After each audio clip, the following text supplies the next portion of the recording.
I was a woman with a secret that was eating me alive from the inside out. This is what I came to understand in those first 8 months as I carried Kale's child in my womb and his rejection in my heart.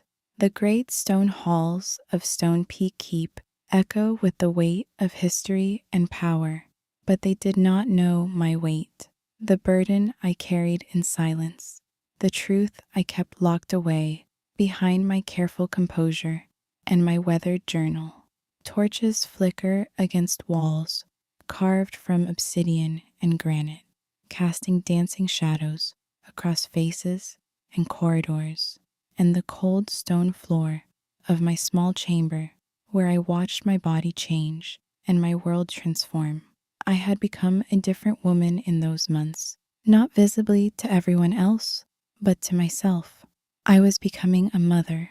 I was becoming a ghost. I was learning to survive in the spaces between truth and lies, between what I carried and what I concealed. It had begun 8 months ago, on a night that changed everything and should have meant nothing. Kale came to me in darkness, summoned by political necessity rather than genuine desire. I understand that now. I understood it then as well, though my heart refused to acknowledge what my mind knew to be true. He came to my chamber with the weight of pack politics on his shoulders, a man tasked with sealing a political arrangement through a single night of physical union. Nothing more than that. That was what he had said in his careful, measured way that made it clear he was performing a duty rather than seeking genuine connection. Our union would serve the pack. Our connection would be brief. He made that abundantly clear. But I felt the tenderness in how he held me, the way his hands trembled slightly when they touched my skin, the hesitation in his eyes that suggested conflict warring beneath his controlled exterior. He told me our coupling meant nothing, and yet his body contradicted his words. When he moved within me, there was a gentleness that surprised us both, a care that seemed to come from a place deeper than logic or duty or political arrangement. He whispered apologies into my hair, as if sorry for the necessity of using me, sorry that this was the only way. And I, foolish and vulnerable and desperate for connection with a man who could never truly be mine, chose to interpret his tenderness as proof that he felt something real beneath the layers of his careful control. That night, I memorized every detail of him, the exact shade of gray-blue in his eyes, the way his scarred eyebrow tensed when he was deep in thought, the warmth of his body against mine, the sound of his breathing as he lay beside me in darkness. I knew even then that I was storing these memories for a future when I would have only remembrance left. I knew I was preparing myself for loss. And still, when I discovered 3 weeks later that I was carrying his child, I allowed myself to hope that perhaps the tenderness I had felt had meant something. Perhaps there was something real beneath his careful denials. Perhaps the night that he claimed was purely political had created something that transcended politics entirely. I was wrong. The great stone council chamber awaits its purpose today, and I wait in the shadows beyond it, my son pressed against my chest, my heart pounding so violently, I fear the elders will be able to hear it through the stone walls. Kyle Ironvein stands before them, the alpha of the Northern Territories, a position he has worn like armor for years. His muscular frame fills the space with palpable authority. The wolf fur cloak across his shoulders is freshly groomed, the iron buckle at his belt gleaming in the torchlight. Everything about him speaks of control, of mastery, of a man who has never bent his knee and never will. I watch him from my hidden vantage point, and I see the man I loved and the man who denied me in equal measure, and I prepare myself for what I am about to do. The council chamber is precisely arranged. Elder Morven sits at the center, his white beard falling to his chest, his eyes sharp as a hawk's. The other elders are positioned in careful formation around him, each one a representative of power and tradition and pack law. They have already been briefed on why they are here. They already know what is about to transpire. This is the formalization of a political marriage between Cale and Lydia Thornwood. This is the ceremony where their union is made official before all pack witnesses, and Cale will stand before them and confirm it, just as he confirmed my insignificance to him, just as he erased our night together from the record of his life as if it had never happened at all. Lydia arrives in emerald velvet, her copper-red hair arranged in intricate braids woven with golden thread. She is beautiful in that cold, calculated way that speaks of ambition and entitlement. Gold adorns her fingers and her neck and her wrists, the display of wealth and power that marks her as someone accustomed to getting exactly what she wants. She takes her place beside Kyle, and I watch him accept her presence with the same careful control he uses for everything else. Not once do I see him look at her with anything resembling the tenderness he showed me. But perhaps I am interpreting his coolness as rejection, when perhaps it is simply who he is. A man incapable of genuine feeling. A man for whom everything is politics and strategy and control. Elder Morven clears his throat. We have gathered to witness the formal declaration of union between Alpha Cale Ironvein and Lydia Thornwood. Before we proceed, Alpha, I must ask you the traditional question. Do you enter this union freely, with full knowledge of its significance and without reservation? This is the moment I have been dreading and preparing for since I discovered my pregnancy. This is the moment when Cale will seal his future and bury mine in the same breath. My son shifts against my chest, and I feel him move with the urgency of new life, of power awakening. He knows, somewhere in the ancient blood that flows through his veins, he understands that his father is about to deny his existence. Cale's jaw tightens. His gray-blue eyes look at Elder Morven with that familiar expression of controlled intensity. And then I hear him say those words that will change everything. I do, he says, his voice steady and measured. I enter this union freely. I accept the responsibilities and the bonds it entails. Lydia Thornwood and I shall be joined as Luna and Alpha, and from our union shall spring. He pauses, and I can feel the weight of that pause, even from where I stand in the shadows. His hand clenches into a fist, then relaxes. The scar through his left eyebrow seems darker in the torchlight. The prosperity of both territories, he concludes, but his voice is hollow, devoid of genuine emotion. He is reading from a script written by duty and obligation, performing a role he never wanted. Lydia's smile widens as she places her hand on his arm. I watch her touch him, and something hardens in my chest. That could have been me. That could have been my hand on his arm if he had chosen to acknowledge me, if he had chosen to recognize what we created together. But he chose Lydia instead. He chose politics, he chose control, and he chose to erase me entirely. I want to be clear about something, Cale says, and his voice drops lower, more intimate, as if he is sharing a secret with the council. Ilara Night Hollow means nothing to me.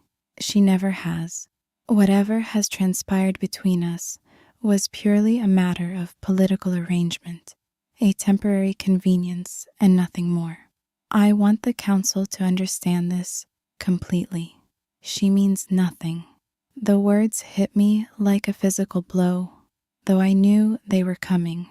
I had prepared myself for this moment, had steeled myself against the pain of hearing my insignificance declared so publicly, so absolutely. And yet, hearing him say the words aloud feels like a death, the death of hope, the death of the possibility that he had felt even a fraction of what I felt, the death of any fantasy I had clung to in my darkest moments that perhaps he would want our son.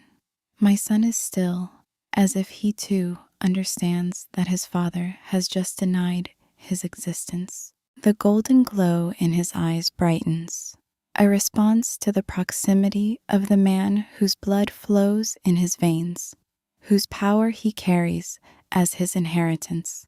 I feel my baby's heart beating against my chest, and I make the decision I have been preparing for since that night 8 months ago when I first realized I was pregnant. It is time to step out of the shadows. It is time to claim the truth that Kyle has denied. It is time to let my son be seen. I have spent 8 months concealing my pregnancy from the entire pack, and those 8 months have felt like 8 years. Time moves differently when you are carrying a secret of such magnitude, when every heartbeat feels like a risk, when every moment you are not discovered feels like a stolen moment of grace. I became intimately acquainted with the layouts of the castle's hidden corridors, the patterns of the guards' movements, the hours when the servants were least likely to encounter me. I learned to move through this place like a ghost, present but unseen, visible but invisible, existing in the liminal spaces between the crowded great halls and the empty stone chambers. Month 1 brought disbelief and denial. I told myself that perhaps I was wrong. Perhaps the missing monthly bleeding was caused by stress or by the trauma of that night. Perhaps my body was simply reacting to the confusion and pain of knowing that the tenderness I felt had been merely a performance for him. I moved through the castle in a daze, watching Kale move through his own routines of leadership and strength, never catching his eye, never giving any indication that I possessed a secret that would fundamentally alter his entire existence. Month 2 brought the first quickening, the fluttering sensation that terrified me when I first felt it, when I realized that the night with Kale had created something living and real and impossibly powerful. I was in my chamber, alone, as I had become habitually alone, and I felt it, a movement inside my body that was unmistakably not my own. I remember standing in front of the small mirror that hung on my wall, pressing my hands against my still flat belly, feeling my baby move for the first time, and weeping with a terror and a joy that I could not adequately explain to anyone. My hands shook, my heart raced. I sat on the edge of my bed and allowed myself to feel the magnitude of what was happening. I was having a child, Kyle's child, the child of an alpha, a child who would carry bloodline power beyond measure, and I was entirely, utterly alone. I had discovered my pregnancy 3 weeks after that night, before Kale had formally announced his intended marriage to Lydia. I had waited, hoping against reason and against all logic that perhaps he would come to me, that perhaps he would want to see me again, that perhaps the night we shared had meant something to him after all.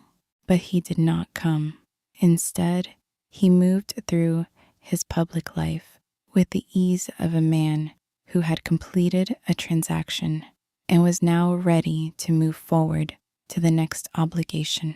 I heard the servants gossip about his planned marriage. I watched from corners as Lydia began spending more time at the castle, her confidence growing with each passing day, her belief in her inevitable victory becoming more absolute. I had considered telling him immediately, considered claiming my right to acknowledge the heir I carried, considered walking directly to his chamber and laying bare the truth with all of its complications and implications. But he had already made clear that our night together meant nothing, that I meant nothing, that any possibility of genuine connection between us had been a delusion on my part. The humiliation of facing his rejection while carrying his child felt unbearable, so I kept silent. I began wearing the loose cloaks that had become my armor against discovery, the gray wool fabric that hung from my shoulders to my ankles, concealing and protecting. I told the servants that I was ill, that I was experiencing a prolonged malady that made me sensitive to certain foods and fatigued at unexpected hours. Some of them knew the truth. I could see it in their eyes, knowing, calculating, sympathetic in that careful way that comes from having seen similar situations before. I could see it when they brought me broth for my morning sickness without being asked, when they helped me with my loosening dresses, when they watched my body change with careful discretion and protected me from notice. They did not judge me. They simply helped. These women who understood what it meant to carry secrets in a world that showed no mercy to unmarked mothers. These women who knew what it meant to survive in a pack that was openly cruel to women who bore children out of formal union. Month 3 brought the reality of my situation crashing down upon me. I realized that I could not hide this forever, that my body would eventually betray me no matter how careful I was, that the child growing inside me was already claiming space and beginning to reshape my form. I became obsessed with my journal, writing everything down in frantic, desperate script, every feeling, every fear, every moment I felt my baby move, every conversation with the servants who were helping me, every glimpse of Kael from a distance. My hands became perpetually stained with ink from the constant writing, and I told the servants it was an old stain that had never quite washed away.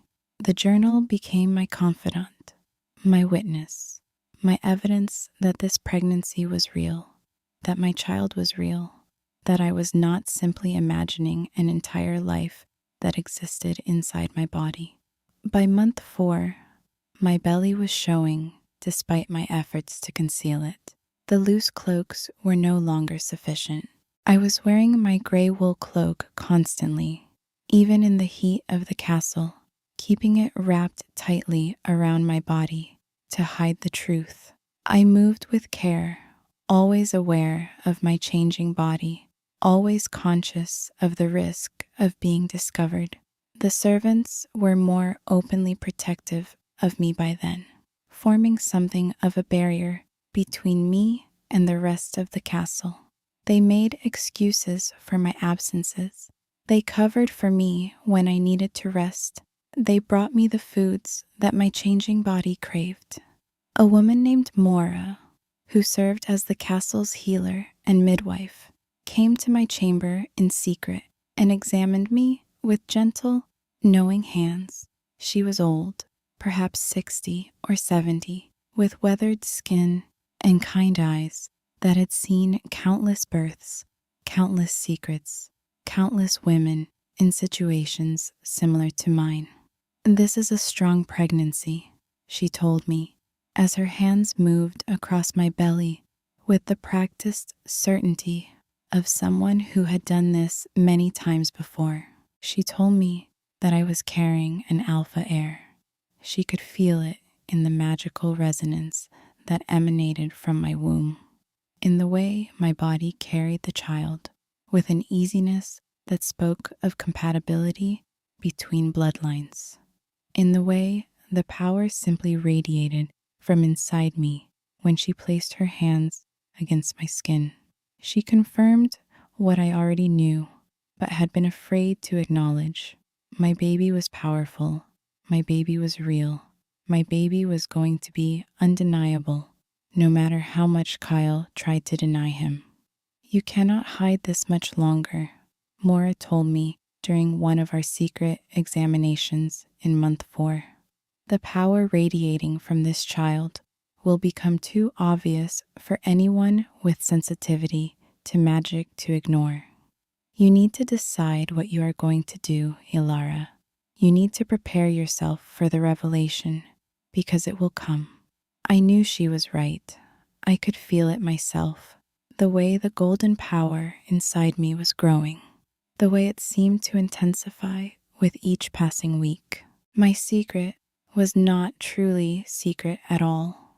It was simply a matter of time before someone with enough magical sensitivity would notice, before someone would put together the pieces and realize what I was carrying. Month 5 brought deepening despair and absolute clarity. I watched Kyle and Lydia move through the castle together, watched him begin to plan their union in earnest, watched him act the part of a man who was completely committed to a future with someone other than me. The pain of watching him choose her was sharper than any physical sensation. It was a betrayal of a tender moment that I had foolishly believed meant something, an erasure of the night that had changed everything for me, a public repudiation of the child I was carrying. I wanted to scream at him. I wanted to confront him. I wanted to force him to acknowledge what he had done, what he had created, what he was actively denying while standing beside Lydia with her golden rings and her copper-red braids and her absolute certainty that she had won. But I also understood that confronting him during this period would only result in my public humiliation, my removal from the castle, possibly my loss of access to Maura, and the protection of the servants who had become my allies. So I endured. I wrote in my journal. I felt my baby move and grow. I told myself that eventually the truth would have to emerge, that eventually Kale would have to face what he had created and abandoned. The fear during those months was suffocating, a constant presence that never left me, that woke me in the middle of the night with panic clawing at my throat. Not fear for my own safety, though that was certainly part of it. The pack, for all its brutality, had strictures around the treatment of pregnant women, and I was grateful for those strictures, even as I resented the conditions that had made them necessary. But I was terrified that I would lose the child, terrified that the stress and isolation and emotional trauma of carrying a secret would harm the life growing inside me, terrified that my body would somehow reject the pregnancy as punishment for my foolishness in believing that Kale's tenderness had meant something, terrified that when the time came for the birth, something would go wrong and I would lose both my chance at motherhood and any proof that Kale's denial had been built on lies. And fear, most of all, that Kale would somehow find out and demand custody of the child, using his position as alpha to take away the only thing that had ever truly been mine. The thought that my son might be taken from me, that Kyle might claim him and raise him without me, that I might be cast aside like the temporary inconvenience he had already declared me to be. That fear nearly drove me to madness on the darkest nights. Month 6 brought the final confirmation from Maura, and with it, a strange kind of peace. She came to my chamber late one evening. her weathered face creased with concern and confirmation in equal measure. She waited until the servants had left, until we were completely alone, and then she placed her hands on my now undeniable belly and closed her eyes. "It is a boy," she told me, her hands warm on my rounded stomach. "A strong boy, with power that runs deeper than anything I have ever felt in a pregnancy. The magical signature is unmistakable. This child carries the bloodline of an alpha in its purest form. This child is going to change things, Alara. You understand that, do you not? An alpha heir cannot remain hidden forever. Eventually, the truth will demand to be seen. The power inside you is becoming too great to contain. Soon, very soon, everyone who has magic sensitivity enough will know." I remember nodding, gripping Mora's hands, and feeling tears stream down my face. "What should I do?" I asked her, and my voice sounded small and frightened even to my own ears. "You should prepare yourself for the revelation," she told me gently. "You should accept that your secret will not protect you forever. You should decide, before the world forces the decision upon you, whether you will surrender your son to the Alpha's claim, or whether you will fight for acknowledgement and recognition. You should think about what kind of mother you want to be, one who hides or one who claims." I remember nodding, remembering thinking that perhaps that was for the best. Perhaps the day would come when Kyle could no longer deny the existence of his son. Perhaps the truth would force him to confront what he had created and abandoned. Perhaps my son deserved to exist in the world without shame, without hiding, without the weight of a secret that was consuming his mother from the inside out. But I could not have imagined how public that confrontation would be, how humiliating, how completely it would shatter the careful life I had built around my secret. I could not have imagined the moment I was approaching. With every heartbeat, every day that passed, every night I lay awake in my chamber and felt my son move inside me. Month 7 brought physical changes that could no longer be concealed. My belly was massive, round, and undeniable, and the loose cloaks that had served me so well were beginning to strain under the weight. I was wearing multiple layers, keeping myself completely wrapped, but I knew that anyone who paid attention would notice. The servants were now openly protective, almost aggressive in their willingness to shield me from notice, to run interference if anyone approached. I moved through the castle less and less, spending most of my time in my chamber or in the small courtyard hidden behind the east tower where few people ventured.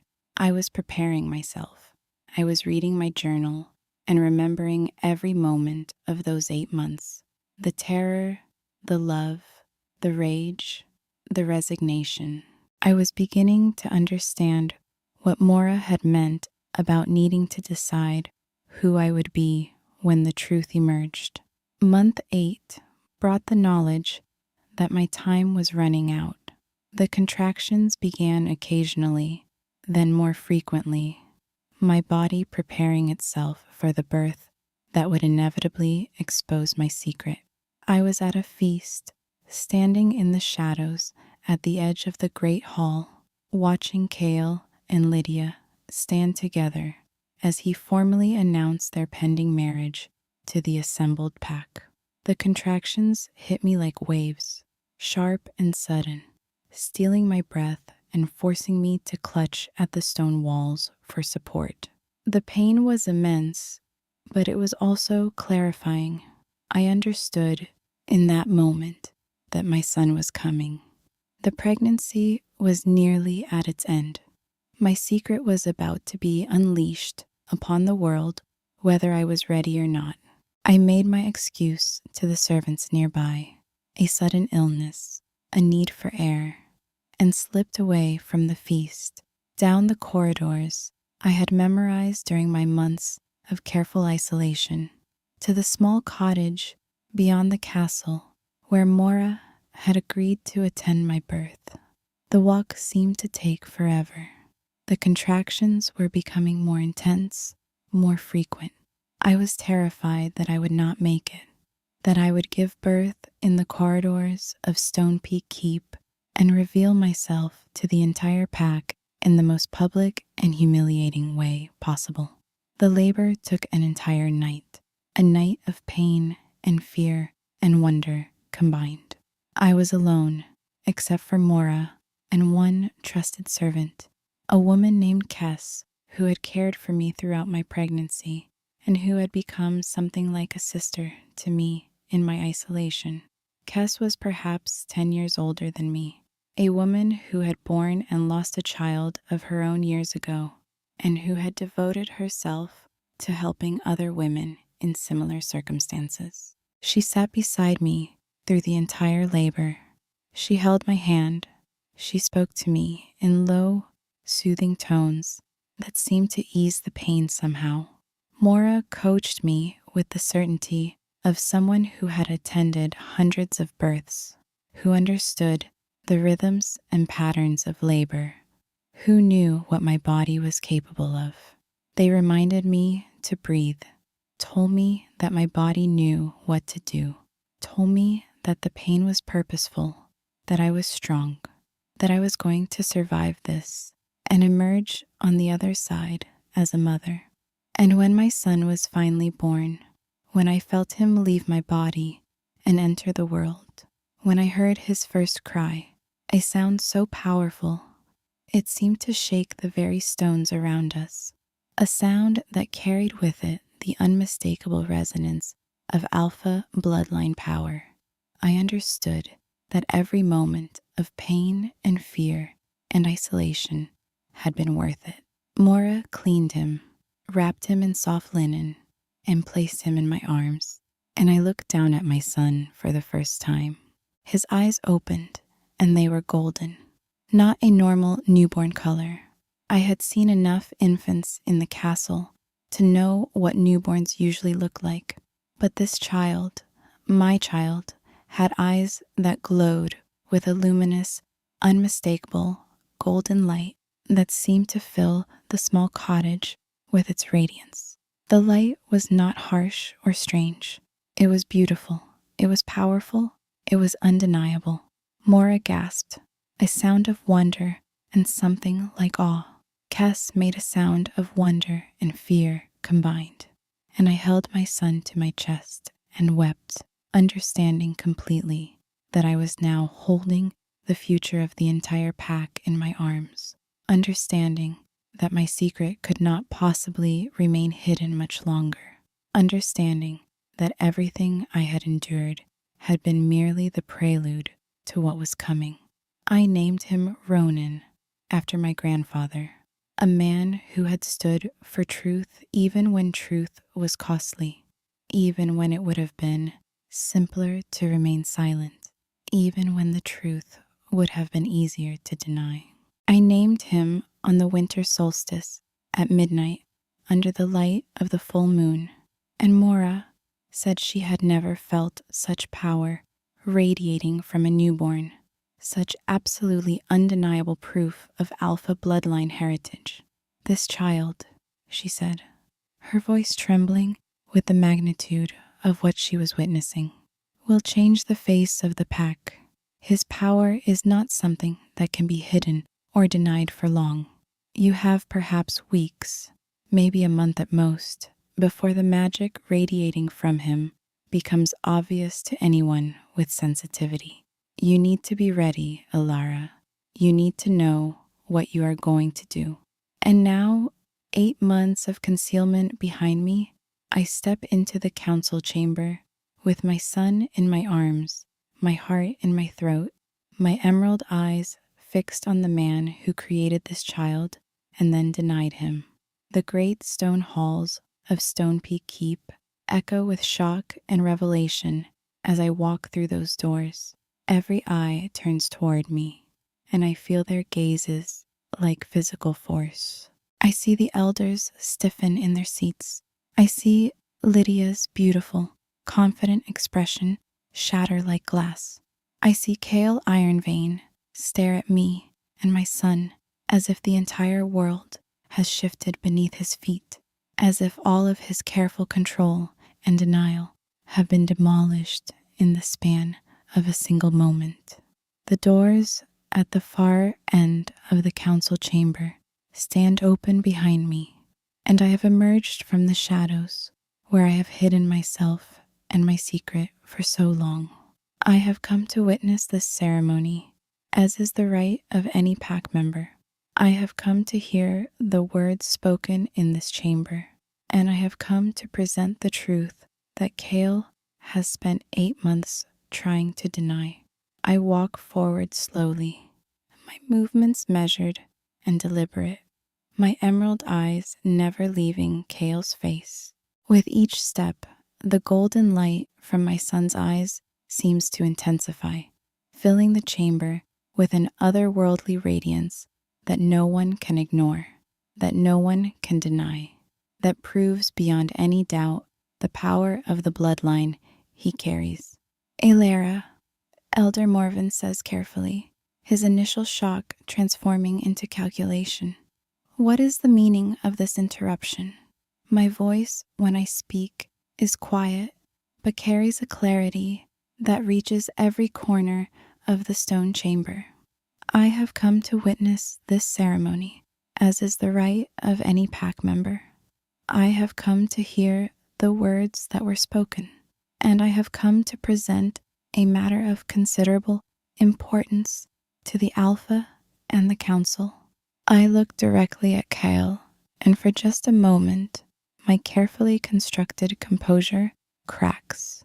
8 months of isolation pour out of my emerald eyes, pain and love and betrayal, and a resignation born of surviving alone, of carrying a secret so heavy it nearly crushed me, of knowing that I would have to face this moment eventually, that truth cannot remain hidden forever. This child, I say, holding my son slightly higher so the elders can see the impossible golden glow emanating from his eyes, is the Alpha heir. His bloodline is pure, his power is undeniable, and his father is standing before you in this very chamber. The impact of those words is like thunder through the council chamber. The murmurs from the elders become exclamations. Several stand from their seats. Lydia stumbles backward, her hand reaching out for support, as her beautiful, confident expression shatters into something raw and panicked.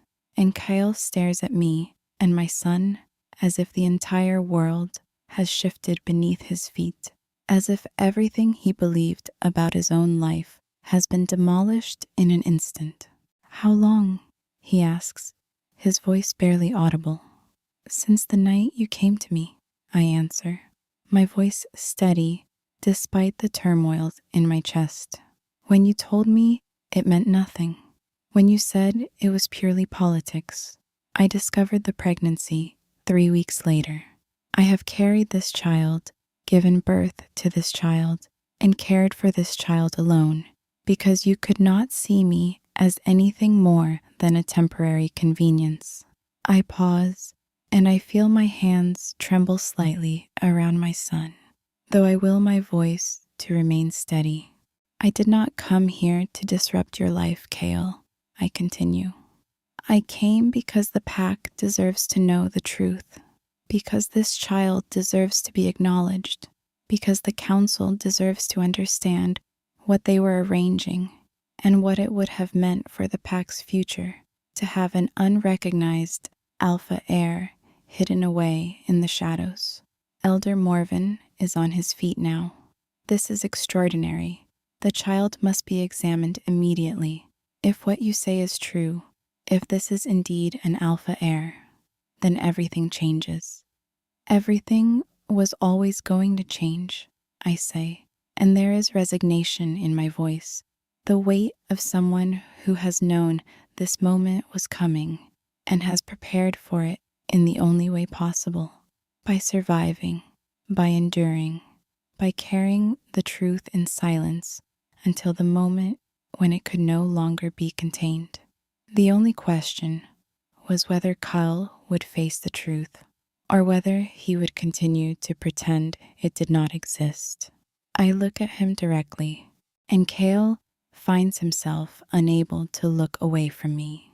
My emerald eyes glistening, but not with weakness, with strength, forged through months of isolation and survival, through a love that I carried despite his denial, through the power of bringing his child into the world without his acknowledgement or protection. I never asked for your recognition, Kyle, I say quietly. I never expected it. I accepted that night and everything that came after it as my burden alone. But I cannot allow this child to grow up in a world where his father publicly declared him insignificant. I cannot allow you to bind yourself to another while leaving our son motherless in your heart and fatherless in the pack's eyes. The word son strikes him like a physical blow. He staggers backward, his hand moving up to his face as if to shield himself from the impact of the revelation. May I examine the child? A younger council member asks. I step forward and allow her to look at my baby, to observe the impossible golden glow of his eyes, to feel the distinctive warmth of alpha bloodline magic that radiates from his small body. Her expression shifts from skepticism to wonder, to absolute certainty. It is true, she announces. This is an alpha heir. The blood is unmistakable. The power is genuine. Elder Thrace stands, his weathered face creased with the weight of implications. If this is authentic, then the marriage between Kyle and Lydia cannot proceed. A Luna must be chosen based on the needs of an existing heir, not in preparation for one yet to be conceived. The bloodlines must match, the magic must align. Everything is different now. Lydia makes a small sound, not quite a word, not quite a cry of anguish. Her perfect composure has completely disintegrated. Her hands grip the edges of her emerald dress, and her amber brown eyes have filled with tears of rage and humiliation. This is impossible, she hisses. This is some kind of deception. A bastard child cannot have such power. It is not possible. The bloodlines would be incompatible unless the father was an alpha, Elder Margot says quietly, looking directly at Kyle. Unless the bloodlines were perfectly matched, unless the child was born of a genuine union, however brief, however denied. The silence that follows is profound and absolute.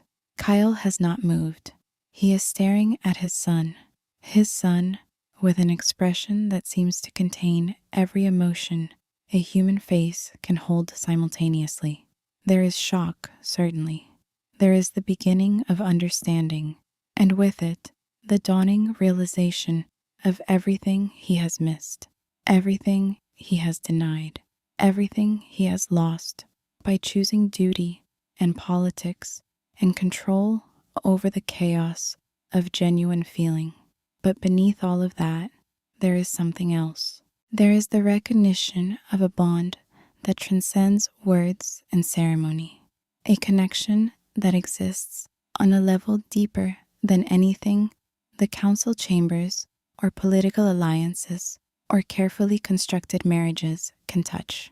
The child's golden eyes lock on Kyle's gray-blue ones, and for a moment, the entire room seems to pause.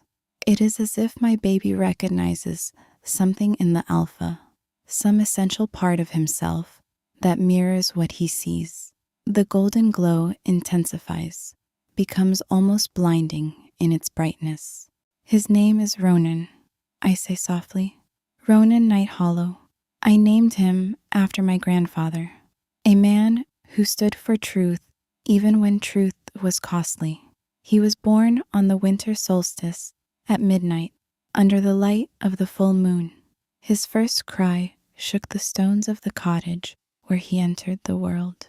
The midwife said she had never felt such power radiating from a newborn. I look at Kyle, and my emerald eyes are filled with something that might be forgiveness, or might be the absence of anger, worn down by months of solitude and strength. I did not come here to claim anything for myself, I say. I came here to claim his right to be acknowledged, his right to be known, his right to exist in the world, not as a secret shame, but as what he actually is, the heir to the Alpha bloodline, the future protector of the pack, a child born of genuine power and genuine connection, however much you tried to deny it. Elder Morven clears his throat, and when he speaks, his voice carries the weight of centuries of tradition and the acknowledgement that something fundamental has shifted in the balance of their world. Kale Ironvein, he says formally, the council must ask you directly, before all witnesses, is this child of your blood? The question hangs in the silence, and Kyle, for the first time since the revelation, moves. He takes a single step forward, his broad shoulders straightening, his hand extending toward my son. I do not flinch. I do not pull away. I simply shift my child slightly, allowing Kyle to look more closely at Ronan's face. My son's features are striking. He has my delicate bone structure and my emerald eyes, now glowing with that unmistakable golden light. But there is something of Kale there too, in the shape of his small jaw, in the set of his small shoulders, in the inherent power that radiates from his entire being. The combination is impossible to deny, even for someone who has spent months refusing to see it. Yes, Kyle says, and the single word seems to contain worlds of meaning. Yes, this is my child. His voice breaks slightly on the admission, and for the first time since he entered the council chamber this evening, his careful control splinters just enough to let something genuine shine through. He looks at me, and I meet his gaze without flinching. Why did you not tell me? He asks, and there is no accusation in his voice, only a deep and genuine confusion, as if he cannot understand why anyone would keep something so monumental, so world-changing, hidden for so long. His voice cracks slightly on the words, and I see something in his expression shift, a realization beginning to dawn, a comprehension of the magnitude of what he has done, what he has lost, what he has thrown away in his pursuit of control and politics. Because you told me, I meant nothing, I say simply, and my voice is steady now, no longer wavering, no longer uncertain, because you made it clear that our connection was inconvenient, temporary, and insignificant, because I could not bear the thought of you accepting our son out of duty rather than recognizing him out of truth, and because for 8 months I did not know if you would even believe the child was truly yours, or if you would find some way to dismiss this miracle as impossible, just as you tried to dismiss me. I pause, and my emerald eyes shimmer with the tears I have held back through months of isolation and silence. My hands tighten slightly on my son, and Ronan makes a small sound, not quite crying, but something that carries with it all the power and resonance of Alpha bloodline. The golden glow from his eyes intensifies in response to the tension in the chamber, in response to the presence of his father standing before him. But mostly, I kept silent because I needed to survive, I say, and my voice carries the weight of that survival. The struggle of those 8 months. The strength I found in carrying my secret alone. Because the pack is cruel to unmarked women carrying children. Because I did not have the luxury of your certainty or your protection or your name. I had only myself and my journal and the knowledge that he was real and he was mine and he mattered, even if you had decided that I did not. I looked directly at Kyle and I let him see everything, all the pain, all the rage, all the resignation, all the love that I have carried through those 8 months. Do you understand what you did that night? I ask him, my voice quiet, but carrying a force that fills the entire council chamber. Do you comprehend that you came to me, that you held me with tenderness, that you created life inside me, and then you spent the following months trying to erase both me and that creation from the world? You told the council that I meant nothing, but your son means everything. Your son is the proof that you are capable of creating something real, something genuine, something that transcends your careful control and your political arrangements. Kale stares at me, and I can see the shock on his face, the realization that he has spent months denying something so fundamentally real that it cannot be questioned or disputed. He takes a step toward me, his hand still extended, and I do not pull away. I let him look at his son. I let him see the impossible proof of his own capacity for genuine feeling and genuine creation. I have spent 8 months alone with this child, I continue. 8 months of hiding my changing body. 8 months of carrying a secret that was destroying me from the inside out. 8 months of watching you plan your future with someone else while I was struggling merely to survive. 8 months of Mora helping me in secret. 8 months of servants bringing me food they thought I could tolerate.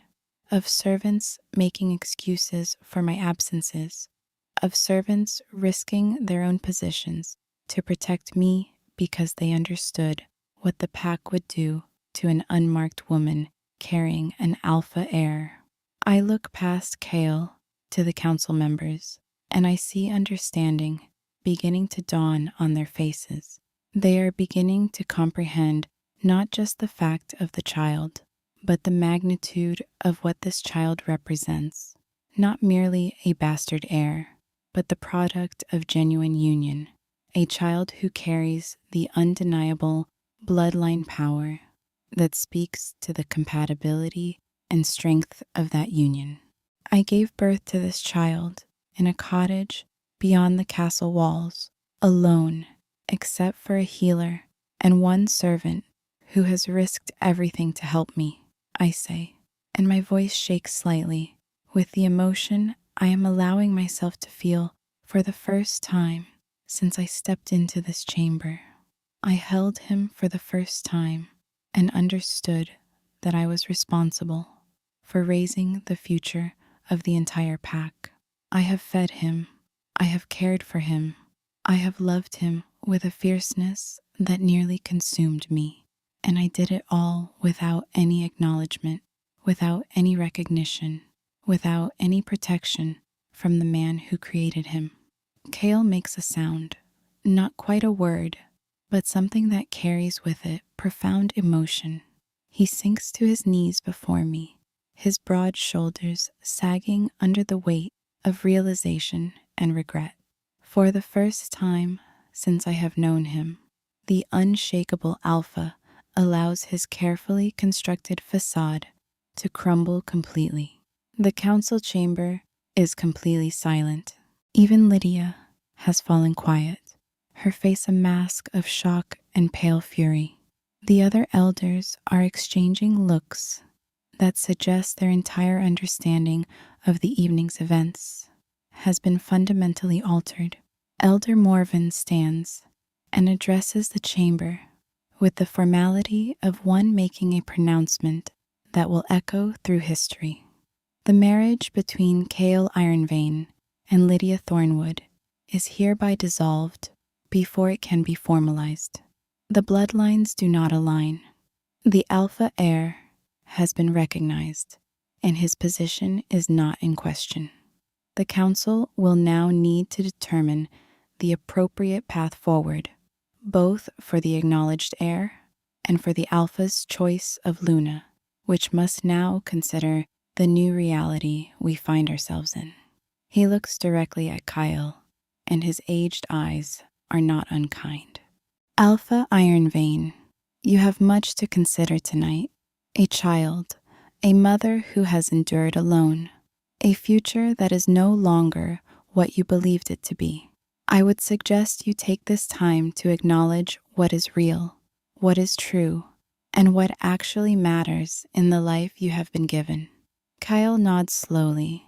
He is still staring at Ronan, at the impossible golden glow of his son's eyes, at this evidence of his own continuation, his own immortality, his own capacity for something that transcends politics and strategy and control. I will, he says quietly. I think it is time I started being honest about what matters to me. He turns to me, and for the first time, his carefully constructed alpha facade falls away completely. Beneath it is not coldness or control, but something rawer and more profound, the recognition of a man who has been given a second chance, who has been forced to confront the consequences of his own choices and denials, and who is beginning to understand that the night he declared I meant nothing to him was the night everything that actually mattered began. Elara, he says, and his voice is barely a whisper. I did not know. I did not understand what I was denying. I did not comprehend. No, I say gently, but with absolute firmness. You did not comprehend because you did not want to comprehend. You made a choice, Kyle. You chose convenience over complexity. You chose safety over truth. You chose to deny me rather than face the implications of what we created together. And your son paid the price for that choice. I hold Ronan slightly higher, and the golden light from his eyes seems to intensify in the chamber, filling the space with radiance that is both beautiful and undeniable. My son looks at his father, and I can see something pass between them, a recognition of bloodline, of power, of a connection that exists on levels deeper than words, or ceremony, or political arrangement. But now you have a choice, I continue. You can continue to lie as you have been lying. You can deny what is standing directly in front of you, what is written into the very bones and blood of your son. Or you can step forward and be the father this child deserves, not out of duty, but out of recognition of what is real and what is true. Kyle nods slowly, and when he looks at me again, I see tears streaming down his face, tears of realization, of regret, of the beginning of genuine understanding. I will be his father, he says quietly. I will acknowledge him. I will protect him. I will spend the rest of my life trying to make up for the 8 months I stole from you, from him, from us, if you will let me. I do not answer immediately. I look at my son, at the impossible golden glow of his eyes, at the evidence of his father's bloodline that is written across his features. And then I look at Cale, at the man who created my child and then denied him, at the man who is now kneeling before me with genuine tears and genuine understanding. We will see, I tell him, and there is no coldness in my voice, but there is no immediate forgiveness either. We will see if you are capable of genuine change, of genuine growth, of genuine acknowledgement. of what you have done and what it has cost me. But even as I say the words, I remind myself of something crucial. I remind myself that his realization does not erase my 8 months of isolation, does not undo the cruelty of his public denial, does not absolve him of the pain he caused me. And I want to speak directly to anyone watching this story, anyone who finds themselves in a situation similar to mine, anyone who has been told by someone they loved that they mean nothing, anyone who has had to carry a secret alone, while the person who should have protected them chose instead to deny them. Remember my example. Remember that your worth is not determined by another's acknowledgement. Your truth matters. Your child matters. You matter. Do not wait for someone else to tell you that you are significant. Do not sit passively and hope that someone will eventually recognize your value. Claim that significance yourself, as I did. Step into the light, declare your truth, present your evidence, and force the world to acknowledge what you have always known to be real. The council begins to file out of the chamber, their conversations urgent and hushed. They understand that everything has changed, that the balance of power within the pack has fundamentally shifted, that an alpha heir has been acknowledged and will now claim his rightful place in the pack hierarchy. Elder Morven nods at me as he passes, a gesture of respect that surprises me with its sincerity. Lydia departs with her father in tow, her emerald dress seeming to drag behind her like a symbol of her fallen expectations, her golden rings catching the torchlight one last time before she disappears into the corridors beyond. The torches flicker and dance against the stone walls, casting everything in shadows and amber light, and I feel the weight of what I have done settling onto my shoulders. But it is not the weight of regret. It is the weight of truth finally spoken, finally acknowledged, finally undeniable. In the center of the chamber, Kyle stands before me and his son, and for the first time in months, he allows himself to acknowledge the truth that has always been there, waiting in the spaces between his careful denials, burning in the heart of a secret that was never really secret at all, radiant in the golden eyes of a child born of genuine power and genuine love, despite every lie he told himself and everyone else. He reaches out and gently traces the outline of his son's tiny face, and when Ronan's golden eyes lock onto his gray-blue ones, I see the exact moment when Kale Ironvein stops being a man who is trying to deny what is real and becomes a man who is finally willing to acknowledge it. The golden light from my son's eyes seems to fill the entire chamber with radiance, and I understand that this moment, this revelation, this confrontation, this forced acknowledgement of truth will echo through the pack's history for generations to come.